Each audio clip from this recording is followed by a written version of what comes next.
एक बार द्रकासुर नाम का एक असुर था। उसने सोचा कोई ऐसा देवता मिले जो जल्दी प्रसन्न हो जाए, हमारी कामना की पूर्ति कर दे। देवर्षि नारद जी मिल गए। नारायण नारायण नारायण।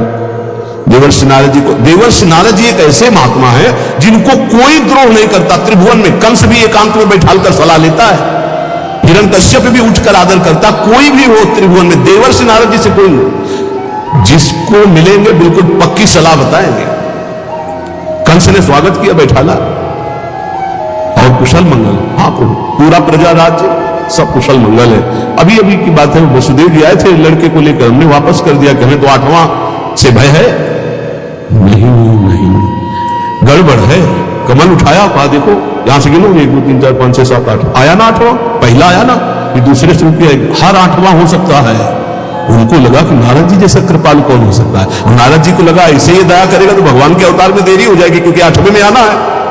और जब तक ये दया करेगा तब तक भगवान विकल नहीं होंगे, इसको क्रूर होना चाहिए, क्योंकि भगवान का अवतार शीघ्र हो। हर कमल की पंखुड़ी को 8वीं बता दिया, हर बेटे को 8वां बता दिया, तुरंत बुलवाया। नारद जी एक ऐसे महात्मा है जिनको सब कोई आदर करता है। द्रकासुर ने देखा, साष्टांग दंडवत हुआ, नारायण नारायण। महाराज कोई ऐसा भगवान बताओ जो बहुत जल्दी प्रसन्न हो जाए। बोले वो तो शास्त्रों में प्रसिद्ध है, आशुतोष, देवाधिदेव महादेव, उनके आशुतोष, वो ऐसे देवता है वो जल्दी प्रसन्न हो जाते हैं। और कोई सेव संतरा की जरूरत नहीं भाई, देवाधिदेव महादेव देख लो, कोई देवता ऐसा भोग नहीं पाएगा।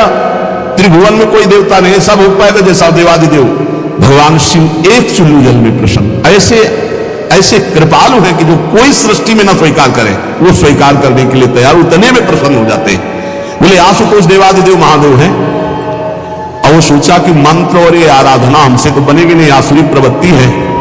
तो अग्नि को प्रकाशित करके अपने शरीर का मांस नोच नोच करके स्वाहा, भगवान शिव का मंत्र जपता तो स्वाहा।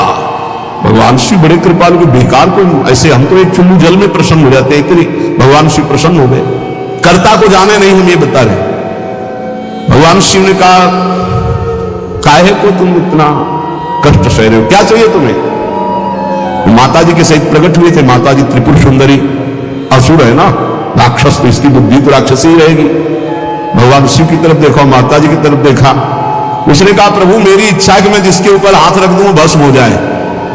भगवान शिव बिना विचार किए बोले तथास्तु, ऐसा ही हो। जे ही ऐसा कहा तो उसने सोचा परीक्षा के लिए भगवान शिव के ऊपर हाथ रख के देखे ना, इन्हीं का वरदान इन्हीं को। भगवान शिव के ऊपर ऐसे जीव हाथ कर भगवान भागे, क्योंकि जानते थे कि सत्य है, रख देगा भस्म हो जाएगा। शरीर तो भाई भगवान ने ही आदेश और वो वर दिया है, उन्हीं के बल से भागे, वो भी पीछे भागे। माता जी खड़े लीला देख रहे हैं। भगवान शिव जब पीछे देखे तो दौड़ के पीछा बस हाथ ही रखने का। भगवान ने कहा कहां तक भागेंगे? कर्ता को याद किया। कर्ता कौन है? हरि।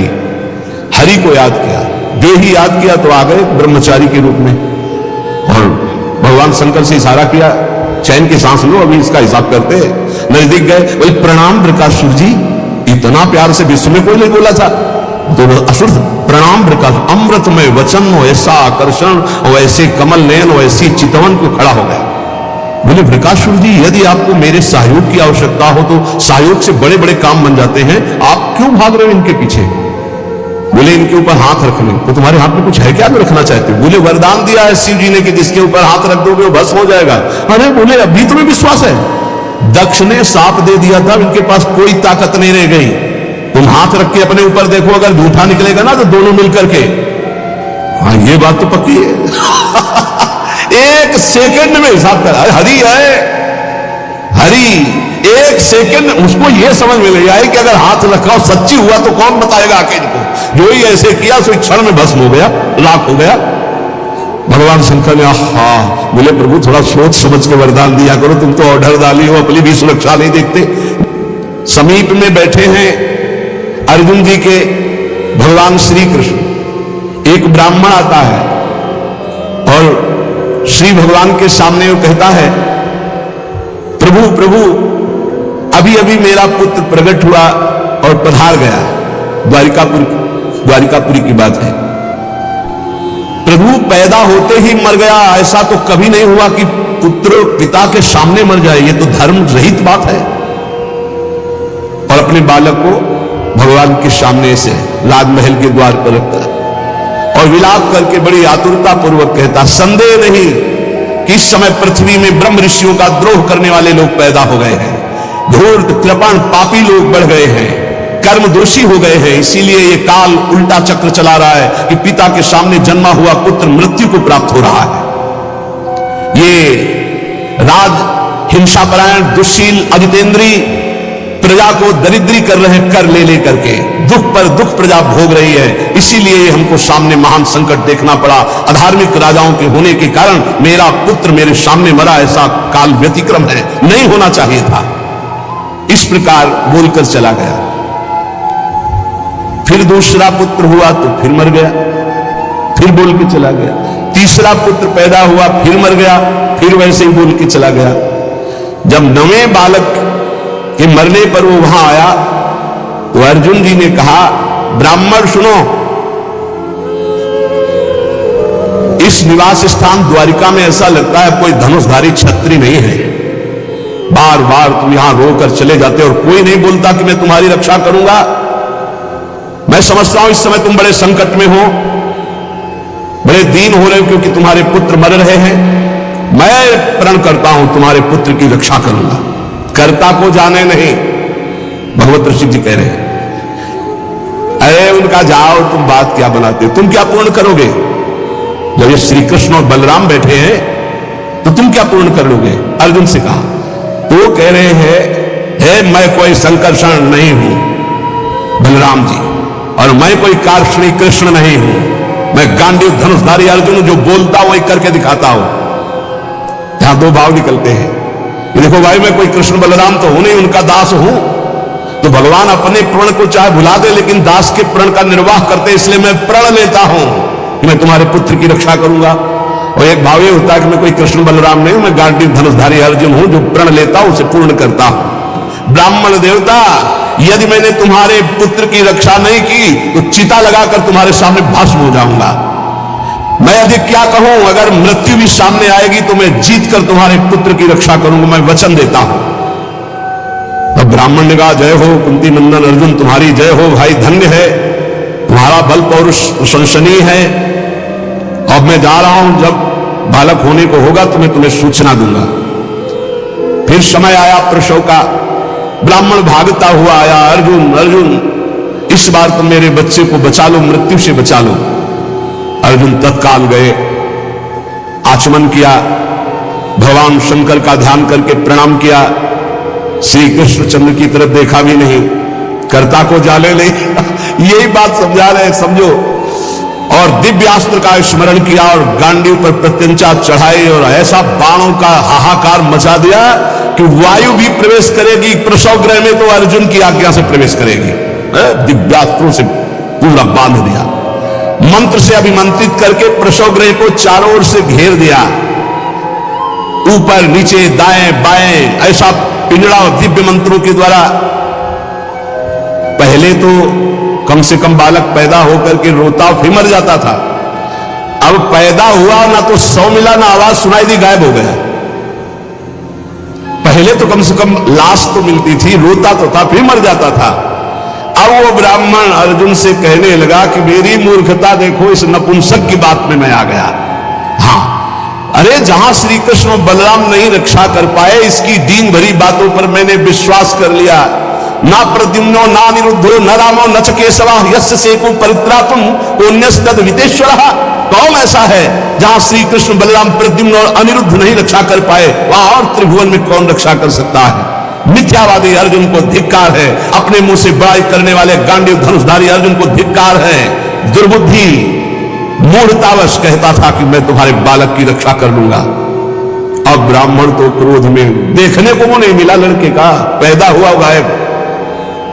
अर्जुन ने कहा, ब्राह्मण मेरा अपमान मत करो। तत्काल योग बल से यमपुरी गए। भगवान धर्मराज जी ने देखा कि अर्जुन पधारे, बोले इस समय अर्घ पात्र लेने का हमें अवसर नहीं है, हमें यह बताओ कि वो जीवात्मा तुम्हारे यहां आया है? बोले हमारी पुरी में नहीं आया। विचार किया कि कहां चला गया जब यमपुरी में नहीं आया। इंद्रलोक, अग्निलोक, नैऋति, सोम, वायु, वरुण सबकी पुरियों में गया, अतल नीचे अतल सुतल पाताल तलातल महातल इन लोकों में गए, ऊपर के जनलोक महालोक तपलोक ब्रह्मलोक, कहीं भी ब्रह्मा की जितनी रचना सब घूम डाला अर्जुन ने, कहीं वो जीव नहीं मिला। अब आए, अब भगवान श्री कृष्ण की तरफ देखा, प्यारे प्रणाम, अब जा रहे हैं भस्म होने चिता में। यही जीव की दशा है, जब सब जगह से हार जाता है तब बोलता है हरि शरणम। पहले ने चितवन किया कि प्रभु, तो प्रभु समझा देते। प्रण लेने से लेकर अभी तक भगवान की तरफ नहीं देखा कि रुख क्या है। अब जब चिता में जलने का नंबर आया तब केशव प्रणाम आखिरी स्वीकार करो। तो भगवान ने कहा किस बात का? बोले वो प्रण है ना, तो चिता में जलने जा रहे, तुमने अभी पूरे बल का प्रयोग कहां किया? ध्यान दीजिए, तुमने अभी पूरे बल का प्रयोग कहां? तुम्हारा पूरा बल तो मैं हूं। मुस्कुरा दिया अर्जुन, यही हमसे गलती होती है। हमारा बल कौन है? आराध्य जी। हम अपने बल की डींग हाँकने लगते हैं, उन्हीं के बल से मिले हुए बल से हमारा पूरा बल श्री भगवान है। देखो अर्जुन, तुम्हारा बल मैं हूं। जिस समय ये तुम्हारी निंदा कर रहे हैं यही सब लोग प्रशंसा करेंगे और तुम्हारे यश की कीर्ति की स्थापना होगी। करें करावें आप सब, जने बढ़ाई दे, मान लो कर्ता को जानो कौन है। सर्वशक्तिमान भगवान जे भी चिंतन किया, भगवान का दिव्य रथ आ गया। भगवान के दिव्य घोड़े, दारुक नाम का सारथी। भगवान ने अर्जुन से कहा बैठो हमारे रथ में। रथ में बैठे, दारुक ने भगवान के नेत्रों की तरफ देखा, इशारा किया, ले चलो। 7 पर्वतों वाले 7 द्वीप, 7 समुद्र, लोकालोक पर्वत, इनको लांघकर घोर अंधकार, इतना अंधकार कि भगवान के दिव्य घोड़े सैब, सुग्रीव, मेघपुष्प बलाहक नाम के चारों घोड़े मार्ग नहीं दिखाई दे रहा। तब योगेश्वरों के भी परमेश्वर भगवान श्री कृष्ण ने जब घोड़ों की दशा देखी तो सुदर्शन चक्र का स्मरण किया।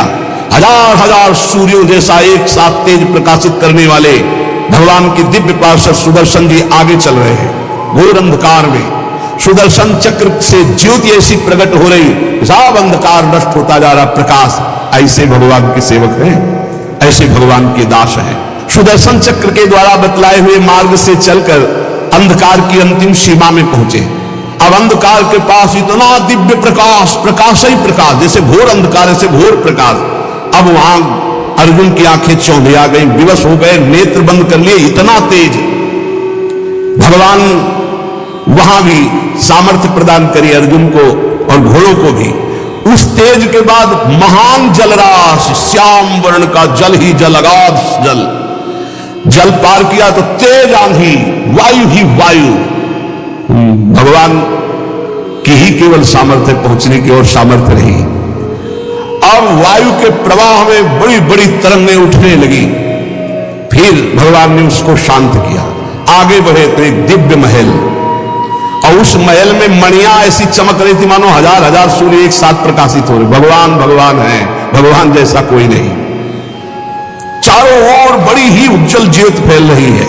देखा अनंत महिमा से युक्त भगवान शेष जी सैया बनाए हुए, और अद्भुत एक एक सिर पे ऐसे मणि चमक रही, ज्योतिर्मय, प्रत्येक फण पर सुंदर सुंदर मणियां जगमगा रही। 2-2 नेत्र, बड़े ही भयंकर नेत्र, और शेष भगवान का श्रीअंग कपूर जैसा गोरा है। कैलाश पर्वत के समान श्वेत वर्ण, नीले रंग की जीभ और गला नीला, भयंकर नेत्र, फणों पर मणि चमक रही। अर्जुन ने देखा शेष भगवान की सुखमयी सैया पर सर्वव्यापक महान प्रभावशाली परम पुरुषोत्तम भगवान भूमा पुरुष विराजमान है। अर्जुन बार बार श्री कृष्णचंद्र जी की तरफ देख रहे हैं। भूमा पुरुष है तो एक ही, ये कहां ले आए? एक तो ये श्री कृष्ण, एक ये श्री कृष्ण, क्योंकि द्वारिकाधीश भी चतुर्भुज रूप और हरि भी चतुर्भुज रूप। शरीर की कांति वर्षाकालीन मेघ के समान श्याम रंग, अत्यंत सुंदर पीतांबर धारण की, मुख पर प्रसन्नता, कमल जैसे नेत्र, बहुमूल्य मणि जटित मुकुट, कुंडल कांति, घुंघराली अलकावली, लंबी लंबी सुंदर भुजाएं, कौस्तुभ मणि, वक्षा स्थल में श्रीवत्स का चिन्ह, घुटनों तक माला, वही श्रृंगार जैसा द्वारिकाधीश का वैसा ही प्रभु का श्रृंगार। अर्जुन ने देखा नंद सुनंद जय विजय ये सब पार्षद मूर्तिमान होकर पुष्टि श्री कीर्ति अजा ये चारों दिव्य शक्तियां, रिद्धियां, निधियां, लोकपाल, ये सब वहां हाथ जोड़े खड़े हैं। तो भगवान श्री कृष्ण भी प्रणाम कर रहे हैं। तो अर्जुन देख रहे हैं कि ये है क्या लीला, अपने आप को अपने आप से कह रहे प्रणाम करो। ये अनंत महिमाशाली भूमा पुरुष भगवान है। अर्जुन भयभीत हो गए कि एक तो मेरे सखा श्री कृष्ण और दूसरे ये भूमा पुरुष। श्री कृष्ण ने फिर प्रणाम किया और हाथ जोड़कर कहा कि हे भूमा पुरुष, आप कृपा करके आदेश कीजिए। गंभीर वाणी में बोले, हे अर्जुन और हे श्री कृष्ण, तुम दोनों को देखने के लिए मैंने उन पुत्रों का अपहरण किया, मैंने अपने पास मंगाया। तुम मेरे ही अंश से प्रकट हुए हो और धर्म की रक्षा के लिए पृथ्वी पर अवतार ग्रहण किया। पृथ्वी के भार से दैत्यों का संहार कर चुके हो, अब तुम्हें लौटकर हमारे ही स्वरूप में फिर विलीन होना है। तुम पूर्ण काम सर्वश्रेष्ठ हो, जाओ अभी कुछ कार्य बकाया, लोक संग्रह के लिए वो कार्य करके पुनः मेरे पास आ जाओ। भगवान श्री कृष्ण ने हाथ जोड़े खड़े, अर्जुन भी खड़े हैं। अति विचित्र भगवंत गति, बड़े बड़े ख्याली। अर्जुन के होश उड़ गए, नए भूमा पुरुष कौन हो गए भाई? ये परम पुरुष तो हमारे सामने खड़े हैं, यही है यही। अगर ये अपने रहस्य को न बतावे तो कोई, इनका एक नाम है अनंत, कोई अंत नहीं पा सकता है। अर्जुन और श्री कृष्ण को आदेश किया, सर झुकाकर। अर्जुन देखते जा रहे, सर झुकाकर भगवान कह रहे जो आज्ञा। फिर वो सब बालक वापस कर दिए। उन बालकों के लिए वैसे ही मार्ग से फिर द्वारिका में लौट के आए और बालक अपनी अपनी आयु के अनुसार बड़े भी हो गए थे। वैसी आकृति रूप क्योंकि पहचान ले, श्री कृष्ण अर्जुन ने उनको समर्पित किया। अर्जुन के आश्चर्य की सीमा न रही। तब उन्होंने अनुभव किया और भगवान से कहा, प्रभु मुझे पता चल गया। बोले क्या? बोले पूरे जगत में जिसके बुद्धि बल, ज्ञान बल, पौरुष बल जो कुछ भी है वो हे श्री कृष्ण केवल आपकी कृपा से है, ये मुझे पता चल गया। यही पता चलना है। इसीलिए रोज सत्संग सुनो। एक बार सुनने से काम नहीं चलेगा। गीता सुनने के बाद क्या कहा था?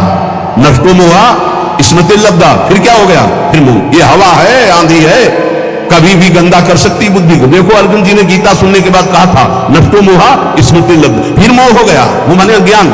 फिर कहने लगे कि मैं कोई श्री कृष्ण बलराम, आज फिर बोल रहे हैं। आप इसीलिए निरंतर भजन और सत्संग के लिए महापुरुष जन कहते हैं, जिससे हमारी बुद्धि रोज पावन होती रहे। जैसे पोछा लगा दिया, सोने लगाने के बाद और दरवाजा खुला छोड़ दिया तो फिर गंदा होने की संभावना। इस समय हर इंद्रियों को शासन में रखते हुए नाम जप करके ये परम पद तब प्राप्त होता है। ये बहुत जल्दीबाजी में फिर सब बिगड़ जाता है। धैर्य पूर्वक भगवान का आश्रय लेकर नाम जप में लगो, इसी से परम मंगल होता है, इसी से परम लाभ होता है। क्योंकि भगवान शंकर भी जिनका चरणोदक माथे पे धारण किए हुए हैं वो भगवान श्री हरि है। एक बार सरस्वती नदी के तट पर ब्रह्म ऋषि जन यज्ञ कर रहे थे, तो उसमें सब ऋषियों ने कहा कि यद्यपि भगवान ही सब रूपों में है, पर भगवान के किस रूप को सर्वश्रेष्ठ मानकर आश्रय लिया जाए और अग्र पूजा की जाए यज्ञ में।